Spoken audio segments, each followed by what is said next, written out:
المصطفى بلغ مقاصدنا واغفر لنا ما مضى يا واسع الكرم يا رب بالمصطفى بلغ مقاصدنا واغفر لنا ما مضى يا واسع الكرم مولاي صل وسلم دائما أبدا على حبيبك خير الخلق كلهم يا رب بالمصطفى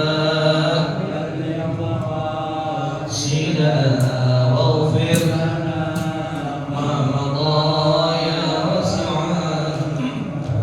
محمد سيد الكونين والثقلين والفريقين من عرب ومن عجم يا رب بالمصطفى بلغ مقاصدنا واغفر لنا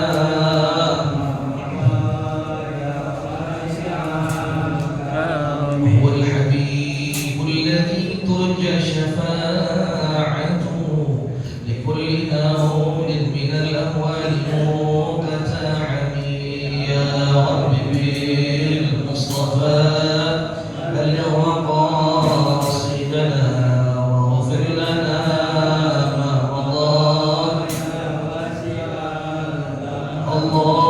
اللهم صل وسلم وبارك عليه وعلى آله الفاتحة لحضرة سيدنا وحبيبنا شيخنا سيدنا محمد بن عبد الله صلى الله عليه وعلى آله وسلم إلى أرواح الأنبياء والمرسلين والملائكة المقربين وإلى الله أزواج رسول الله أجمعين وأمهات المؤمنين وأهل بيت رسول الله أجمعين والخلفاء الراشدين سادتنا أبي بكر وعمر وعثمان وعلي وصحبه رسول الله أجمعين والتابعين التابعين ومن تبعهم بإحسان إلى يوم الدين من العلماء العاملين والأولياء الشهداء والصالحين والأئمة المجتهدين وإلى أرواح جميع سادتنا أن يجعله وذرهم عليهم أجمعين ثم إلى أرواح جميع مشايخنا في الدين وعلمائنا وأساتذتنا وذرهم بالواجبات علينا وجميع أهل القبور من المسلمين والمسلمات والمؤمنين والمؤمنات من الله تعالى والشرف والرحمة والمغفرة والجنة ويعين علينا وعلى جميع المسلمين إلى يوم الدين وبركاتهم وكراماتهم ومدداتهم وعلومهم ونفحاتهم وبركاتهم في الدين والدنيا والآخرة الفاتحة ثم الفاتحة على نية الفتوح والنموح والرسوخ والتوبة النصوح صلاح النصوح والروح إلى حضرة النبي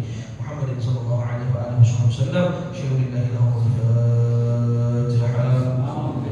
أعوذ بالله من الشيطان الرجيم بسم الله الرحمن الرحيم الحمد لله رب العالمين الرحمن الرحيم مالك يوم الدين إياك نعبد وإياك نستعين صراط المستقيم صراط الذين أنعمت عليهم غير المغضوب عليهم ولا الضالين آمين. اللهم صل وسلم على سيدنا محمد الفاتح لما أغلق والخاتم لما سبق الناصر الحق بالحق والهادي إلى صراطك المستقيم وعلى آله وصحبه حق قدره ومقداره العظيم. اللهم أخرجنا من ظلمات الوهم وأكرمنا بنور الفهم وافتح علينا بمعرفة العلم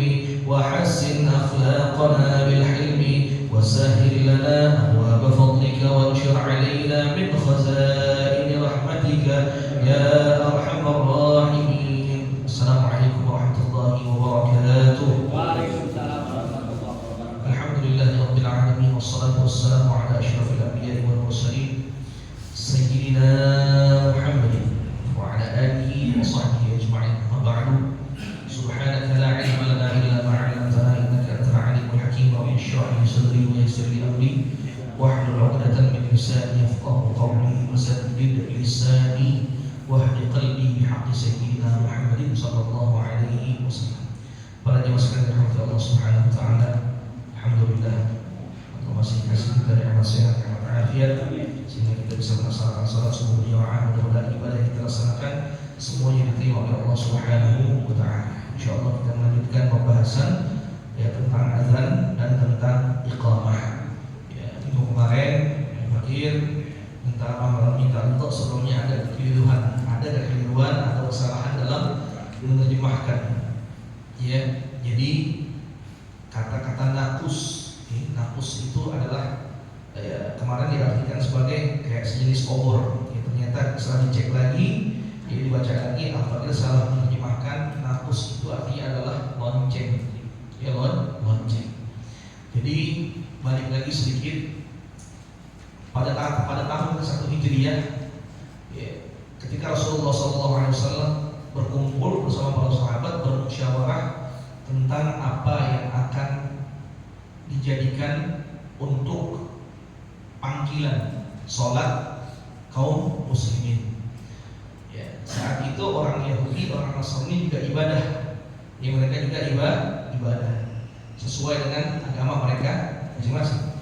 Yahudi itu ikut kepada ajaran Nabi Allah Musa, Nasrani ikut ajaran Nabi Allah Isa, cuman ajarannya sudah diselewengkan, sudah tidak lagi menganut prinsip tauhid. Mereka punya ibadah dan mereka punya panggilan untuk ibadah mereka masing-masing. Bagaimana sampaikan kemarin, orang-orang Yahudi itu manggil ini kayak sejenis apa namanya, trompet yang terbuat dari tanah. Sedangkan orang-orang Nasrani itu memanggil atau menandakan masuk waktu ibadah mereka dengan membunyikan lonceng. Itu bermusyawarah Rasulullah dengan para sahabat. Apakah kita akan mengikuti orang-orang Yahudi atau mengikuti orang-orang Nasrani? Karena Islam waktu itu belum punya patokan, belum punya patokan dengan apa nih kita memanggil orang-orang kaum muslimin untuk melaksanakan sholat. Sampai akhirnya salah seorang sahabat bermimpi. Salah seorang sahabat yang bernama Abdullah bin Zaid itu bermimpi, dia lihat ada orang bawa lonceng, bawa lonceng. Lalu ditanya, ya Abdullah, ente pengen beli ini lonceng? Kalau ente pengen beli ini lonceng, ente mau pakai buat apaan? Kata orang itu dalam mimpi. Ya, aneh mau beli itu lonceng, dan kalau aneh beli itu lonceng, aneh pakai itu lonceng buat manggil orang sholat. Akhirnya kata orang dalam mimpi itu mengatakan seperti ini, ya ala adulluka, ya ala ma huwa khairun min dzalik. Maukah engkau wahai Abdullah, aku kasih tunjuk sesuatu untuk memanggil orang sholat yang lebih baik daripada lonceng? Akhirnya Sayyidina Abdullah bin Zaid radhiyallahu anhu beliau menjawab, "Bala, iya, ini mau tahu dong apa itu sesuatu yang lebih baik daripada lonceng untuk memanggil orang sholat." Ya, kata orang yang dalam mimpi itu, maka ucapkanlah Allahu Akbar, Allahu Akbar, Allahu Akbar, Allahu Akbar, terus kalimat azan sampai dengan selesai. Dan idza aqamtas shalah, kalau engkau ingin salat, ya maka ucapkanlah kalimat-kalimat dalam iqamah. Mimpi tersebut diceritakan kepada Rasulullah SAW. Ya, kata Rasulullah SAW, innaha ru'ya haqqun insyaallah. Itu adalah mimpi yang insya Allah betul datang dari Allah Subhanahu wa Ta'ala. Akhirnya, ya Abdullah, wahai Abdullah, pergi ke Bilal, datangi Bilal bin Rabah, ajari dia kalimat yang engkau dapatkan melalui mimpi tersebut, karena Bilal itu suaranya lebih merdu, ya, lebih lantang. Diajarkan kalimat tersebut kepada Sayyidina Bilal. Nah, mulai saat itu, ya, Sayyidina Bilal azan, azan. Kalau antum mau dengar gimana azannya Bilal, ada tuh, silakan nanti dicek di YouTube azan Sayyidina Bilal. Karena di alam dunia ini, terutama di daerah-daerah Arab, ada beberapa orang yang memang mereka punya ijazah, yang punya sanad tentang azan Sayyidina Bilal. Azan itu kurang lebih mirip seperti azan antara Makkah dan Madinah. Ya, jadi azannya punya nada juga. Ya, akhirnya Sayyidina Bilal azan, awalnya di depan itu Allahu Akbar, Allahu Akbar, gitu. Azannya kurang lebih kayak nada seperti itu. Ketika Sayyidina Bilal azan, Sayyidina Umar dengar. Buru-buru Sayyidina Umar ngambil sorbannya datang kepada Rasulullah. Ya Rasulullah, aku, kata Sayyidina Umar, juga mimpi dengan mimpi yang sama, mendengar ucapan yang sama, ya, dalam mimpi tersebut. Akhirnya ternyata apa? Beberapa orang mimpi dengan mimpi yang sama, diajarkan kalimat azan. Nah, mulai saat itu divalidasi oleh Rasulullah SAW. Ya, kita umat Islam ya manggil azannya dengan apa? Manggil orang sholat dengan kalimat yang disebut dengan seruan kalimat Allahu Akbar sampai dengan yang terakhir seperti itu. Nah, kemarin kita udah membahas tentang pengertian azan, pengertian iqamah. Kalau azan buat nunjukin apa? Seruan, panggilan buat nunjukin bahwasanya waktu sholat telah masuk. Sedangkan iqamah adalah panggilan atau seruan yang diucapkan menandakan bahwasanya sholat segera didirikan atau dimulai. Gitu. Maka juga tentang hikmah azan yang pertama adalah pemberitahuan masuk waktu sholat, terus ajakan untuk melakukan sholat berjamaah, pemberitahuan bahwasanya ada tempat buat melaksanakan sholat berjamaah, entah itu masjid atau entah itu musola. Karena tidak dikumandangkan azan kecuali apa? Di masjid atau di musola. Gitu. Dan apa? Menampakkan syiar Islam. Ya. Selama ada azan, berarti di situ ada musola, ada masjid, ada sholat berjamaah, ada syiar Islam. Ya. Karena sholat berjamaah itu termasuk syiar agama Allah Subhanahu Wa Taala. Ya. Nah sekarang kita akan bahas keutamaan azan dan muazzin. Azan memiliki keutamaan. Orang pun yang azan, yang disebut dengan muazzin, ya, punya keutamaan. Apa di antaranya? Hadis riwayat Imam Ahmad radhiyallahu anhu, Rasulullah SAW mengatakan apa? Orang yang azan itu akan diampuni dosanya sejauh suaranya kedengaran. Ya, dan setiap benda, baik benda itu kering ataupun basah, beristighfar, mintain ampun buat orang yang azan. Jadi kan orang azan kalau dulu mungkin tahun 50 dulu nggak pakai speaker sehingga orang kalau azan itu naik ke menara. Ya, kalau sekarang kan pakai mengeras suara azan tuh. Sejauh suara orang yang azan itu atau muazzin kedengeran, ya, dan di situ suara itu melewati benda-benda, batu dilewatin, air dilewatin, pepohonan dilewatin batu tersebut, air tersebut, pepohonan tersebut, beristighfar tuh, mintain ampun. Buat siapa ya? Buat orang yang azan. Gitu. Terus apa lagi? Kata Nabi Muhammad SAW, hadis riwayat Imam Ahmad dan Imam Nasai radhiyallahu anhu, beliau mengatakan sesungguhnya Allah dan para malaikat bersolawat kepada orang-orang yang ada di sholat pertama, yang azan, dan orang yang azan akan diampuni sejauh jangkauan suaranya. Dan setiap yang mendengar baik benda basah maupun benda kering akan mendengarkannya, dan baginya pahala dari setiap orang yang sholat. Ada orang azan di masjid, datang orang sholat berjamaah, itu yang azan dapat tiap pahala satu orang yang sholat. Semakin banyak orang yang sholat, semakin banyak dapat pahala itu orang yang azan. Gitu. Terus apa lagi? Ya, Rasulullah SAW dia mengatakan, hadis riwayat Imam Abu Dawud dan Imam At-Tirmidzi, imam, kata Nabi, imam adalah penjamin, sedangkan muazzin adalah orang yang dipercaya. Ya Allah, kata Nabi, luruskanlah para imam dan ampunilah para muazzin. Jadi orang-orang yang azan itu dapat doa dari Rasul. Apa doanya? Agar dosanya diampuni oleh Allah Subhanahu. Enak. Orang azan dapat doa ampunan dari siapa? Dari Rasulullah SAW. Ya. Dan juga Imam Muslim dalam hadisnya meriwayatkan Rasulullah SAW beliau bersabda, orang yang azan kelak di yaumil qiyamah lehernya panjang. Panjang itu bukan dalam arti jelek, bukan. Artinya panjang lehernya ada beberapa tafsir. Di antara tafsirnya adalah di hari kiamat itu orang nanti kelak akan kayak kelep air gitu. Ya kelep air, ada air, orang semua akan kelep kayak gitu.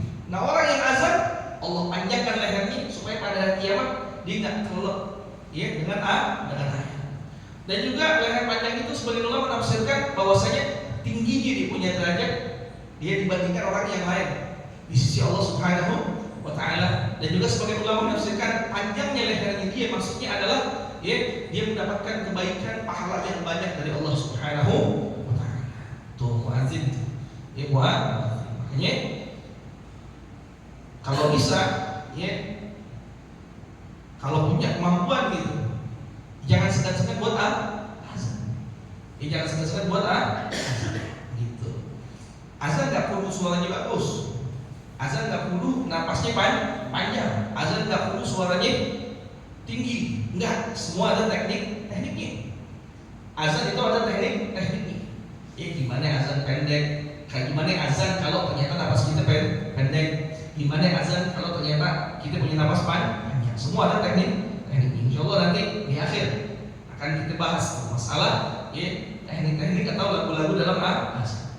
Ya karena azan itu lagunya macam-macam. Ya, lagunya macam-macam disebut dengan nagham. Macam-macam. Bahkan dulu di zaman Wali Songo, di zaman Wali Songo itu karena orang Jawa di zaman dulu itu mayoritas adalah Hindu Buddha.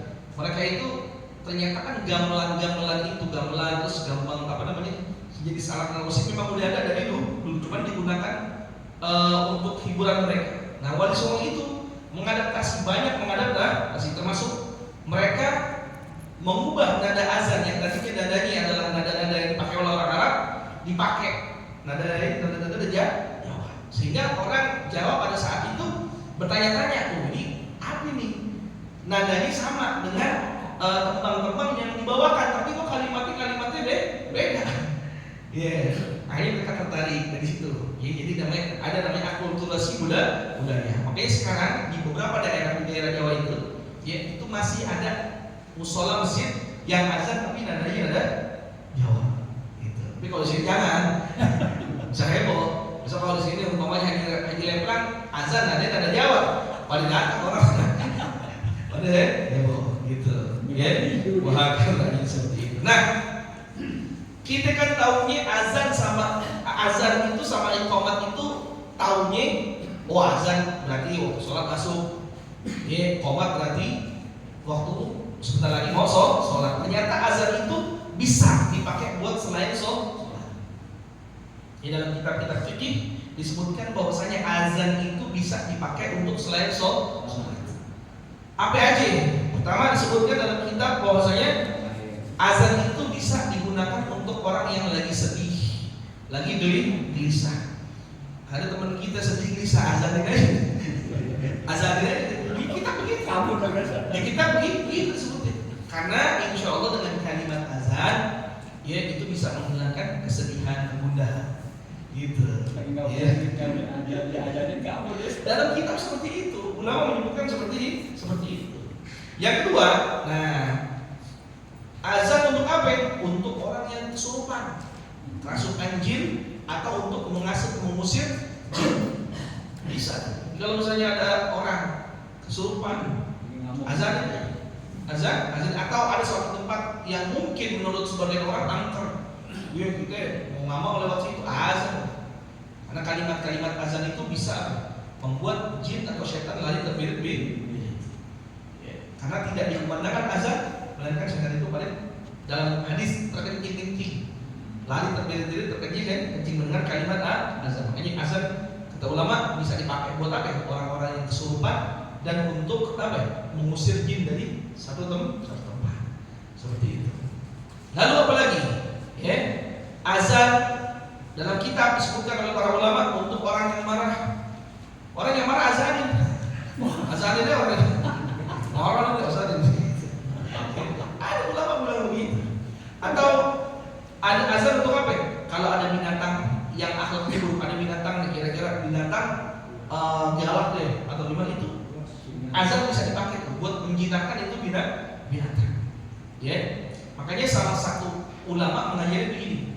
Kalau kita suatu saat melihat binatang yang nggak lazim, binatang yang nggak lazim, apalagi ular,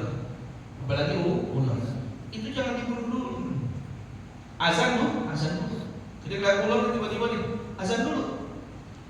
Kalau kita azan tiba-tiba itu ular hilang, kemungkinan besar itu ular adalah jelmaan dari bangsa jin. Tapi kalau misalnya kita azan sampai selesai ular tidak hilang, berarti ular benar, boleh kita bunuh. Gitu. Boleh kita bunuh. Sebab ada kejadian di manakibnya Syekh Abdul Qadir Jailani itu. Syekh Abdul Qadir Jailani itu punya manakib. di mana Ibnu Syekh Abdul Qadir Jailani ada orang murid Syekh Abdul Qadir Jailani kagak sengaja bunuh jin, yang ternyata jinnya itu saat itu sedang nyaru jadi dibunuh itu jin, namanya muridnya Syekh Abdul Qadir Jailani, gitu kan? Ketika itu muridnya Syekh Abdul Qadir Jailani bunuh itu jin, diculik itu orang, ya ternyata jin yang dibunuh yang berbentuk ular itu adalah anak dari raja jin. Ketika itu orang murid Syekh Abdul Qadir Jailani culik, dia manggil ya Syekh Abdul Qadir, ya Syekh Abdul Qadir. Datang Syekh Abdul Qadir Jailani. Ya datang. Ya. Datang ditanya, "Kenapa?" Ya Syekh, kata raja jin itu. Murid ente ini bunuh anak aja. Ditanya, "Kita di mana?" "Iya Syekh, ana lihat ular." Ya, langsung ana bunuh. Salah. Sebenarnya azan dulu. Udah aja diselesaikan masalah itu oleh Syekh Abdul Qadir Jailani. Seperti itu. Ya. Lalu apa lagi? Saat perang ini sudah kan buat azan. Ya, saat terjadi kebakaran, ya. Terus apa lagi? Sunnah buat anak yang baru lahir, azan di kuping kanannya, ya, qomat di kuping kirinya. Apa yang manfaatnya? Agar kalimat yang pertama kali terdengar dari sang anak adalah kalimat tauhid. Kalimat thayyibah.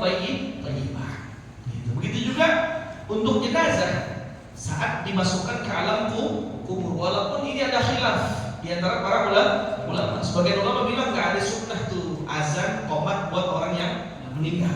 Tapi sebagian ulama mengatakan ada sunnah. Kenapa? Dikiaskan. Ketika orang lahir disunahkan dia azan. Maka ketika orang itu kembali kepada sang pencipta disunahkan juga buat diazankan dan diqomatkan.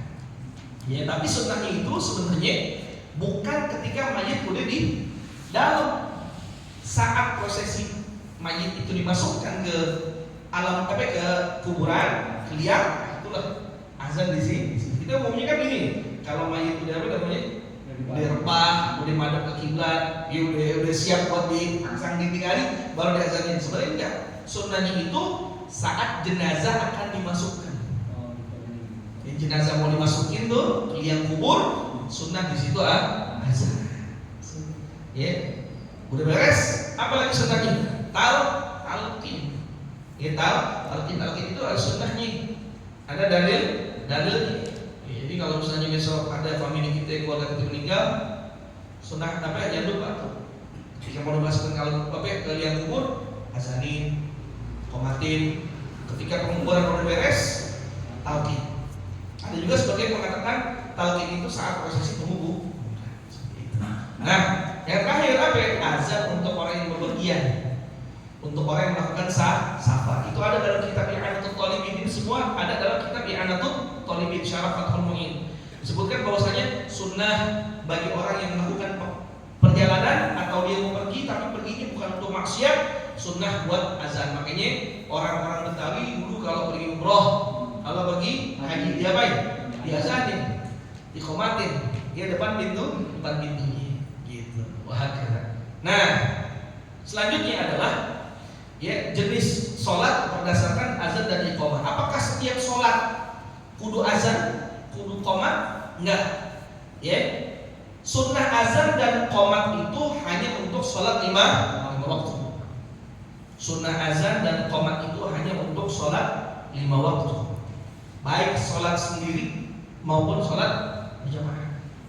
Sholat sendiri kalau berjamaah tetap ada sunnah azan, ada sunnah qomat. Ya, cuman kan umumnya kalau kita sendiri wala azan wala qomat.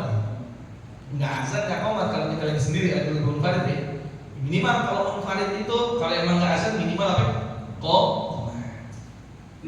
Lalu ada sunnah qomat doang, enggak sunnah azan. Kapan? Saat menjamak 2 sholat, ya, atau mengqadha secara berurutan. Jadi azan di awalnya. Jadi kita lagi dalam perjalanan, kita mau jalan ke Surabaya umpamanya. Nah, kita kan sholatnya mau jamak tuh, entah itu jamak takhir maupun jamak takdim. Azan itu hanya sekali. Pertama, kalau kita udah sholat salam, sholat yang kedua nggak disunahkan azan lagi, hanya disunahkan untuk qomat. Gitu. Lalu ada tidak disunahkan azan, ya, dan qomat. Nggak disunahkan azan, nggak disunahkan qomat. tapi disunahkan nida. Nida itu apa ya? Panggilan. Buat apa ya? Sholat sunnah yang dilakukan secara berjamaah. Sholat Idul Fitri, sholat Idul Adha, ya, sholat gerhana, sholat tarawih, itu kan sholat sunnah yang dianjurkan berjamaah. Itu nggak disunahkan azan, nggak disunahkan qomat, tapi disunahkan apa? Nida. Kayak sholat id kan misalnya as-sholat, ya, as-sholat jamiah gitu ya, atau sholatul id rahimakumullah. Ya kalau di Makkah Madinah tuh begini, cuma sekali sholatul id rahimakumullah gitu, langsung imam takbir. Beda-beda nih.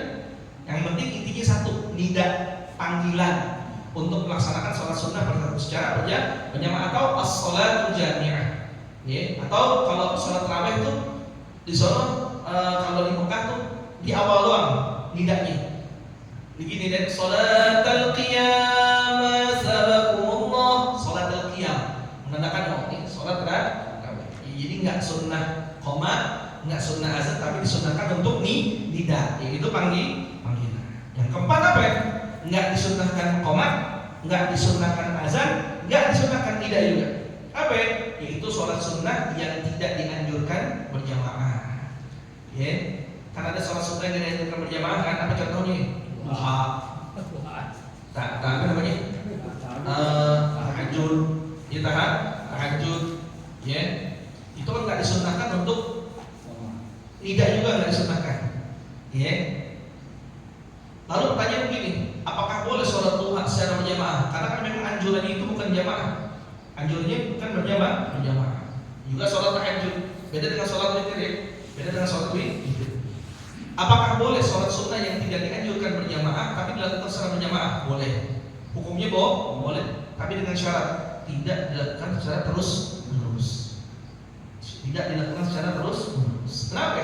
Karena kalau sholat duha umpamanya dilakukan secara berjamaah terus-menerus, nanti akan ada sangkaan dari masyarakat, oh ternyata sholat duha itu sunnah berjamaah, gitu. Karena ada beberapa masjid yang mengadakan namanya kajian duha. Jadi kajian duha itu ada sebagian masjid mengadakan kajian duha, ada yang sholatnya berjamaah, ada yang sholatnya munfarid sendiri. Ya sholat sunnah apa lagi? Sholat sunnah rawatib, ya qobliyah, ba'diyah, gitu. Masyarakat ada waktunya, ya. Nah, kita lanjut ke depan aja. Insyaallah syarat sah azan dan qomat juga syarat muazzin, dan juga insyaallah kalau sempat waktu teknik azan. Sekali lagi Al-Baqir pengen dari kita belajar di sini bareng-bareng sama-sama. Ya, kan jadwal imam ada. Jadwal imam kan ada nih, jadwal imam. Jadwal muazzin belum ada. Jadwal muazzin belum ada. Baqir pengen tuh jadwal imam ada, jadwal muazzin ada. Ya nanti mudah-mudahan gitu ada yang daftar deh jadi muazzin. Nah kan kalau jadwal muazzin kan enak, wah ini jadwal saya nih, ini jadwal gitu. Pengen gitu masjid banyak yang karena pahalanya luar biasa.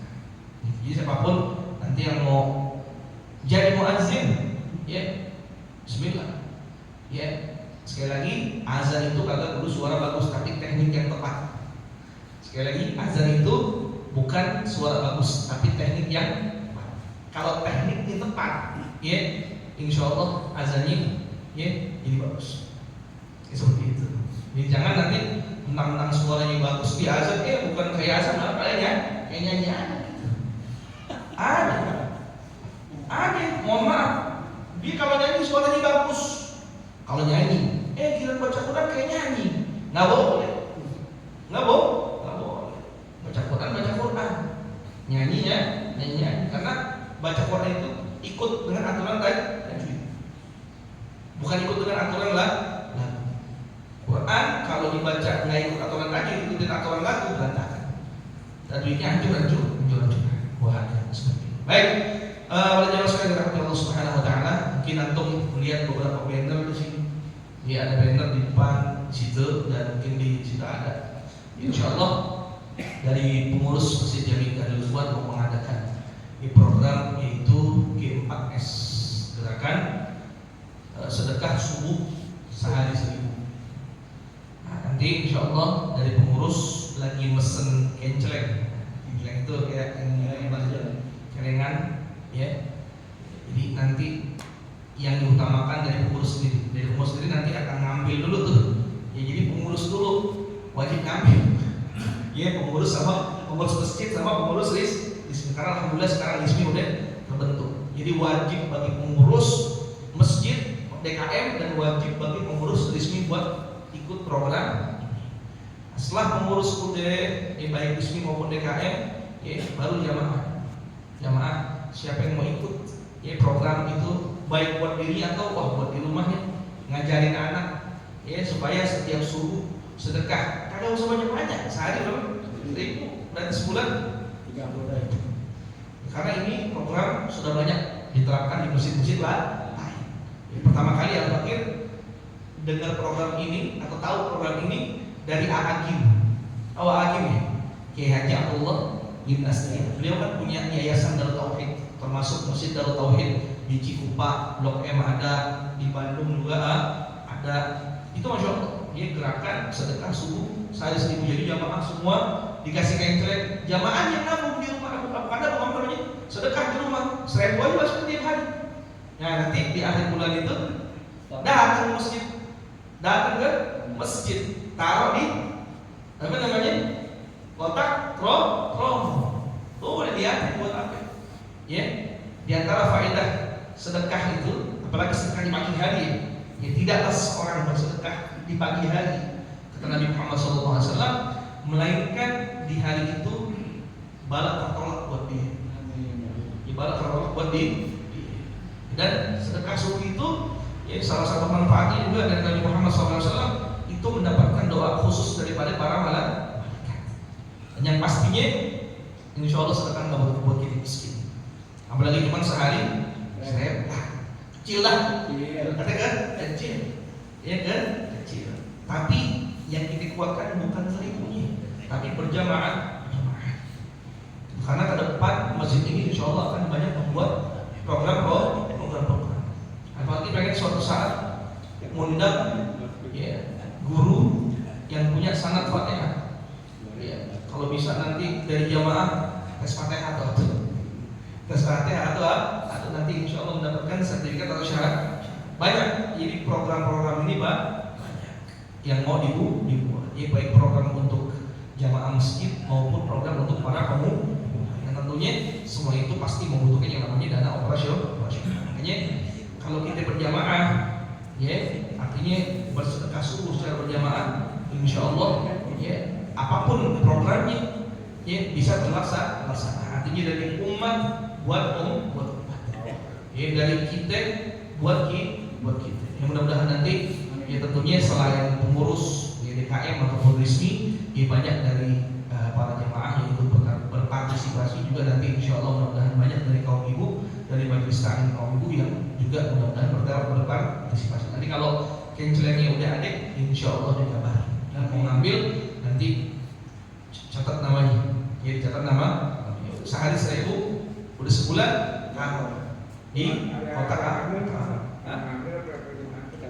bawa ke sini. Kalau bawa ke sini, jadi bawa ke sini kan ada nanti ada kotaknya khusus tuh, langsung masukin aja udah. Rencana semua gimana? Kata Pak Budi. Rencana semua nih 30.000, isinya 1.000-an semua atau gopeng, kata Pak Budi. Enggak apa? Kalau sempat di antara pun gimana udah. Bismillah, nanti ada apa namanya buat nukerin ya, gitu. Enggak apa-apa udah rencana semua. Ya, mohon maaf, kadang-kadang kita 1.000 itu nganggap remeh. Kadang-kadang. Tapi sebetulnya sedekah walaupun 1.000 tetap ada nilai di sisi Allah Subhanahu wa Ta'ala. Jadi bukan 1.000-nya, kita lihat nilai dari pahalanya dan nilai dari sedekah secara berjamaah. Gitu. Ya, mudah-mudahan ya insyaallah program ini bisa berjalan, ya, gitu ya. Kita aja, insyaallah kita lanjut minggu depan dan mudah-mudahan setelah pembahasan azan di Kobat ini selesai, Al-Wakil mau bawa kertas kosong, Al-Wakil mau bawa kertas kosong, nih siapa yang mau daftar di RPP jadi muazin langsung biar nanti dibikinin tuh jadwal muazin buat 5 waktu. Jadi bukan jadwal imam doang, jadwal muazin juga ada. Kira-kira pada mau kan deh? Pendima aja. Kira-kira nih, pada mau nggak jadi muazin nih?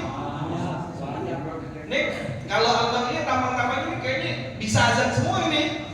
Ya, cuma mungkin ya tekniknya. Nanti insya Allah diajarin teknik. Ya, jadi sekali lagi kayaknya azan itu nggak perlu suara bagus, nggak perlu nafas panjang. Kalau tekniknya tepat, azannya jadi bagus. Jadi yang dibutuhkan apa? Teknik doang. Ya, mohon maaf nih, ini pasti banyak antara jamaah kagak pede azan. Kenapa? Kayaknya suara gua kayak enak gitu kan?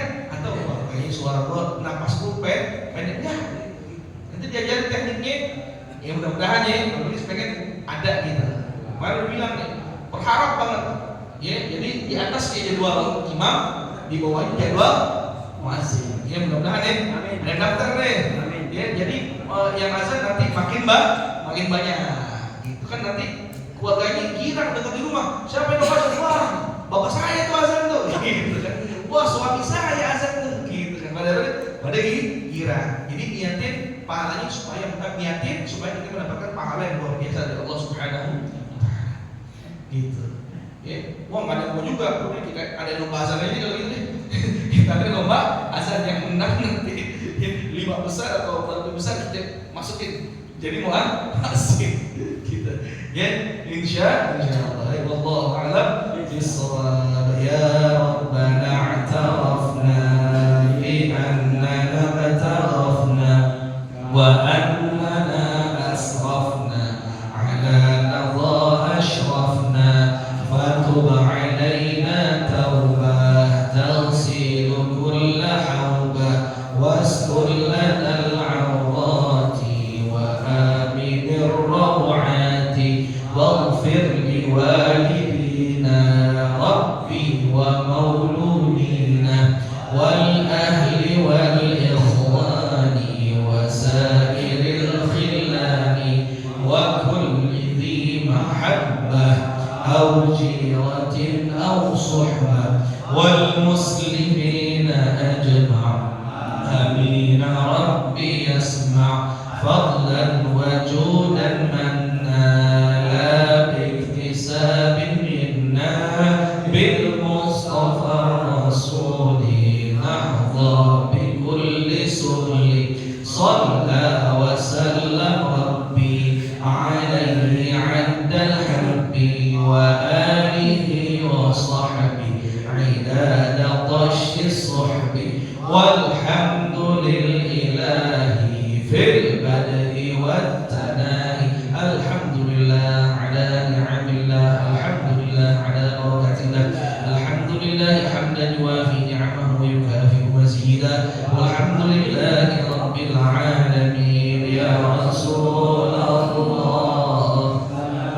من عليك يا رفيع الشان والدرج يا رسول الله سلام عليك يا رفيع الشان والدرج يا رسول الله